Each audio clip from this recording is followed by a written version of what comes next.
Uzatma esa zarbaga aylanib ketdi. Kuchsiz edi va darvozabon to'pni egallab olib, darhol andijonliklarni oldinga boshlayapti. Chap qanot orqali Andijonning hujumi rivojlanmoqda. Xavfli vaziyat bo'lishi mumkin. Zarba ko'ramizmi? Ko'ramiz zarba! Darvozabon qaytardi. Davom etadi hujum. Yana bir seyv, yana bir zarba va gol!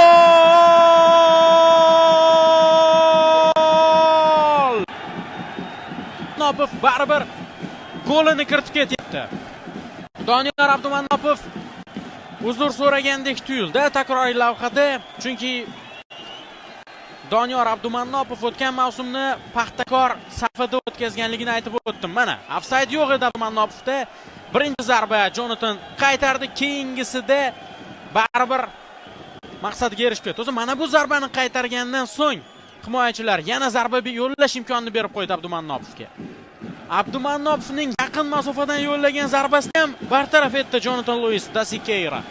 Lekin uchinchisi ortiqcha edi. Uchinchisiga da imkoniyat berib qo'ydimi bu himoyachilarning aybi va andijonliklar hisobda oldinga chiqib olishmoqda. 1-0.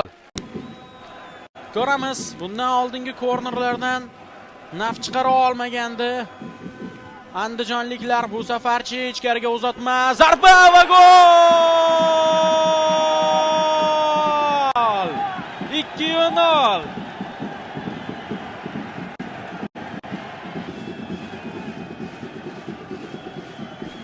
Muxlislar yanada faollashdi. Rustam Turdimurodov ham uzr so'raganligini ko'rdingiz.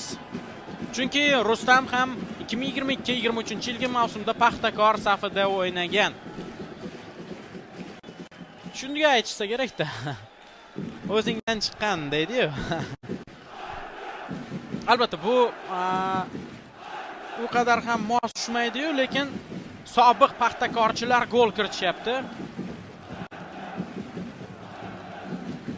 2-0. Zo'r o'ynayapti Andijon. Maksimal natija chiqarib ketyapti. Ayniqsa ikkinchi taymda. Paxtakor esa hozircha ikkinchi son kechmayapti bu. Yo'q. Hattoki qo'pollik bormidi? Muhammadali O'rinboyev bejiz to'pni egallab olmagan ekan, qo'li bilan ushlab olganiga. Go'yoki O'rinboyev qo'pollik ishlatdimikan deb o'ylagandim. Paxtakorning hujumi, Flamarion, braziliyalik futbolchi jarima maydonchasidan uzatma amalga oshiryapti. Zarba yo'llanmoqda va hisob qisqaryapti. Gol! Igor Sergeyev. Muhammadali hali yakunlanmadi do'stlar. Bu qarama-qarshilikda hali intriga yetarlicha. Ko'ramiz. O'ng qanotdan uzatma, O'rinboyevda hech qanday ofsayd yo'q. Sergeyev barchasini to'g'ri bajardi. Bu safar Andijonning o'sha himoya qo'rg'oniga aylanib borayotgan Luka Uskokovich ham to'pni qaytara olmadi.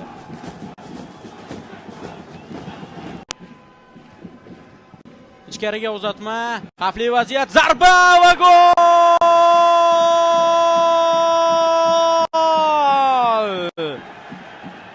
Andijon hisobni 3-1 ko'rinishiga keltirmoqda. Ikkinchi qavatda baribir burgutlar o'z maqsadiga erishib ketishdi. Ikkinchi qavat parvoz burgutlarniki. Jonatan tashlandi. Luis da Siqueira lekin yo'nalishni yopa olmadi. Zarba mukammal tarzda ijro etilgan.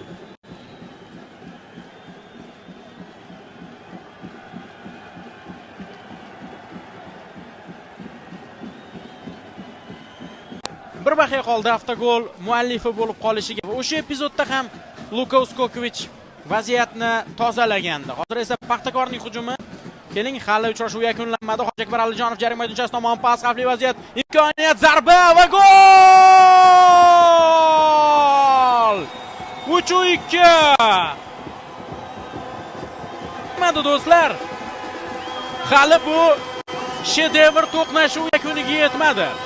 Muxlislar o'rtasidagi qarama-qarshilik ham tugamadi. Maydondagi qarama-qarshilik ham hali tugagani yo'q. Juda ham chiroyli o'yin. Gol muallifi Bashar Resanbonyan. Zaxiradan o'yinga qo'shilgan futbolchi, iroqlik futbolchi Bashar Resan. Hojiakbar Alijonovning uzatmasi. Hisob 3-2.